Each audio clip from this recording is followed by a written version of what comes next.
Welcome to Hanging Out with Robert, that's me. This video is composed of things that I tinkered with throughout the day.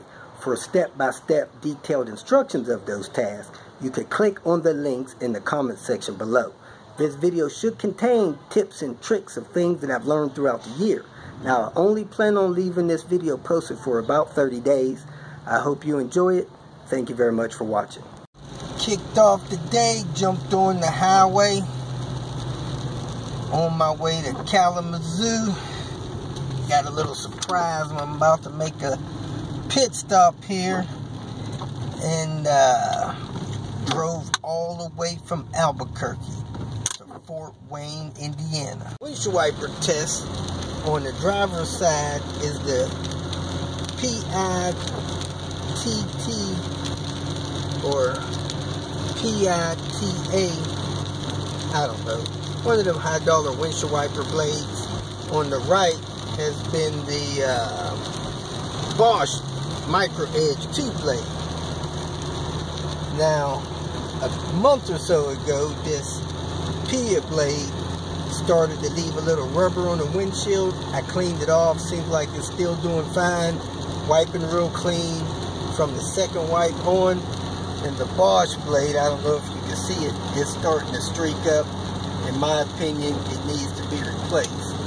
So here we are at 363,700 miles. The Bosch blade has failed and the PIA blade is still going fine. So I'm going to replace that Bosch blade with another Bosch blade and see if the PIA blade will last twice as long. And here we are, folks. Turning right on Pettit, and we should be here at the facility. Let's see if this is it. Here it is, folks. Blackstone Laboratories, founded 1985. Let's go in and find out what this is all about from the horse's mouth, or from Ryan's mouth. There it is, folks. Blackstone Laboratories. Kind of looks like a headstone. But here's the entrance. Let's go in. Come in here to the entrance. Very few people have a need to come here because you just need to send your sample in. If you want to have your oil sample, which I highly advise you do, you go to their website. It's Blackstone-Labs.com. Yep. And go to the oil sample kit.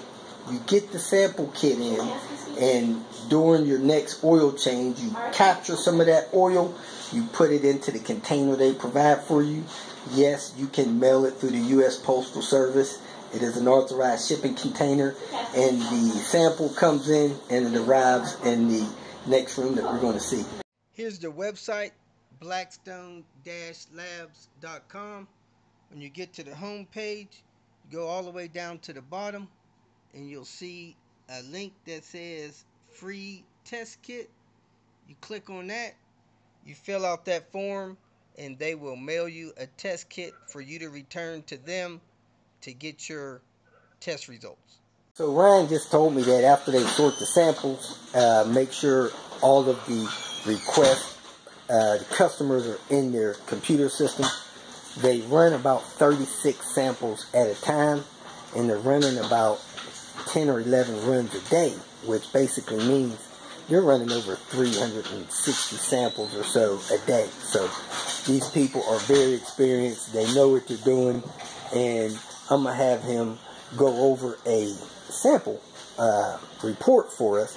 But I've run a few samples on my vehicle, so when I get a new sample back, it has a fresh column for the current sample, and it shows my previous samples so that I can do a comparison of how my engine is holding up.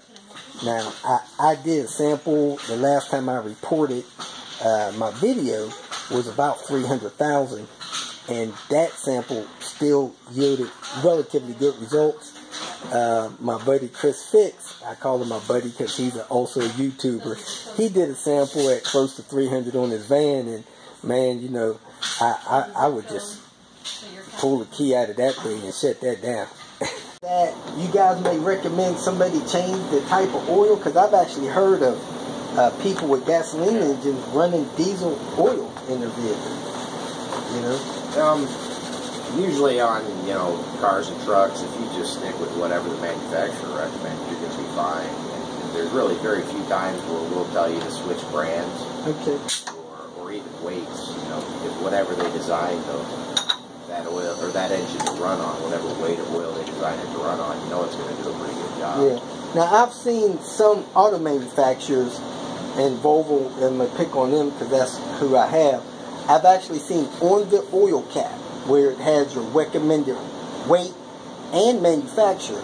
And I think they do that, like say they'll recommend castor oil, because that's where they tested their engines on, and that's when they designed them on. Is that probably why they recommend castor oil? Probably castor oil pays the money to do that. Oh, so that's not a test, it's an advertisement. Yeah, just marketing. So they're greasing their pockets.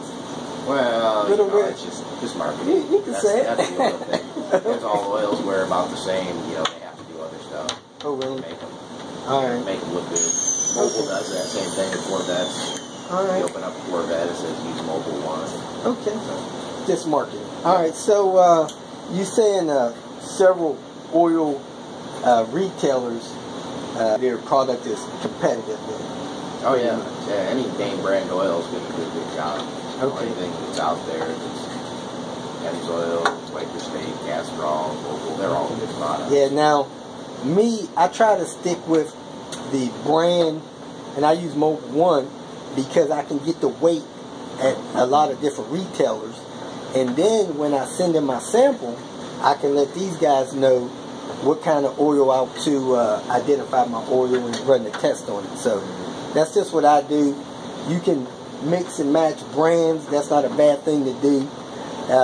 Occasionally, if you have to, you're out and about, you're a little low on oil, it's not a horrible thing to even mix weights a little bit if you have to, but you rather run maybe a 1030 instead of a 530 than to run your car low on oil.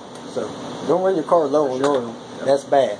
So anyway, let's see what else we got. Try to take a look at the report, have him explain it, and we'll wrap this up.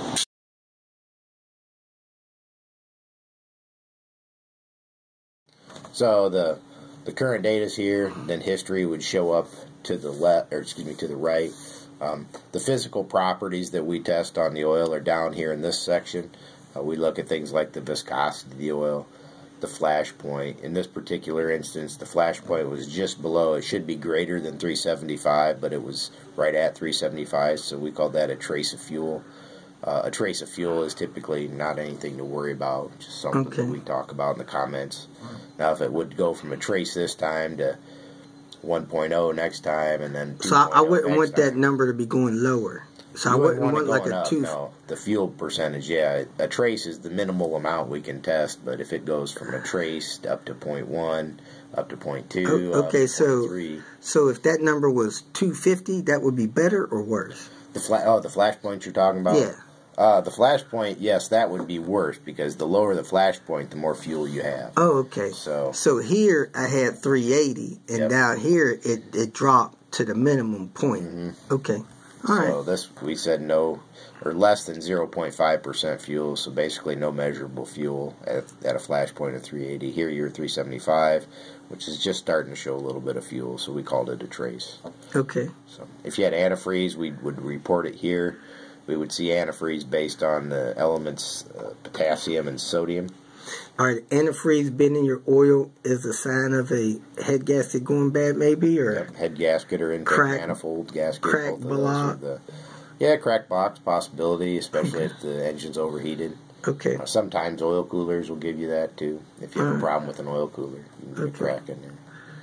So. Yeah, Volvo actually runs an oil cooler through the radiator, and the transmission through the other side of that radiator. Okay. So I've seen transmission fluid get into the coolant system, and I guess vice versa. So it wouldn't be bad to check your transmission fluid just to make sure it doesn't have any coolant getting in there. Yep.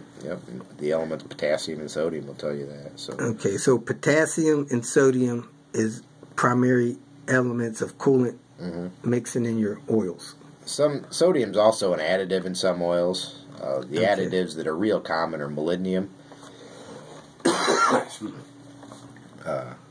Boron's a pretty common additive. Okay. Sodium, calcium, magnesium, phosphorus, and zinc. Those are all very common and at pretty high levels compared to your wear metals. You know, you can see those are just additives, though. Okay. I'm Robert. This is Ryan at Blackstone Labs.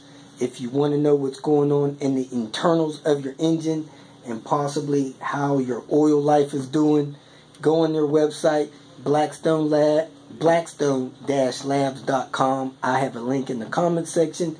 Go to their website, order a sample kit, have your oil sample, and have a better working knowledge. And education is power. You know that.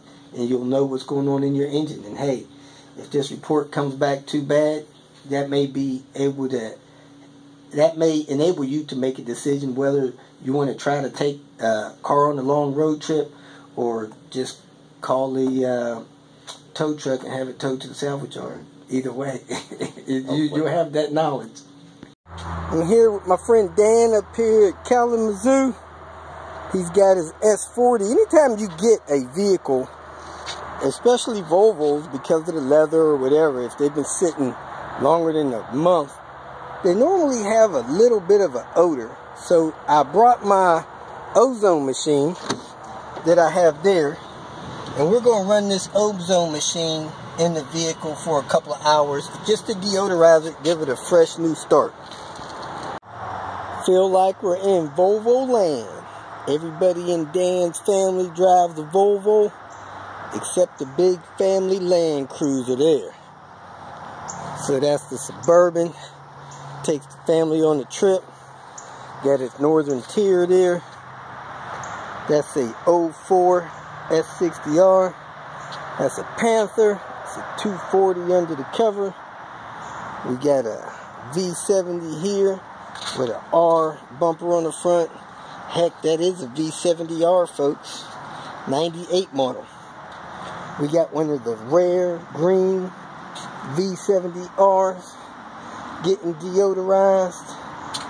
We have another saffron V70R. I believe it's a 98. Then we have a V8 XC90.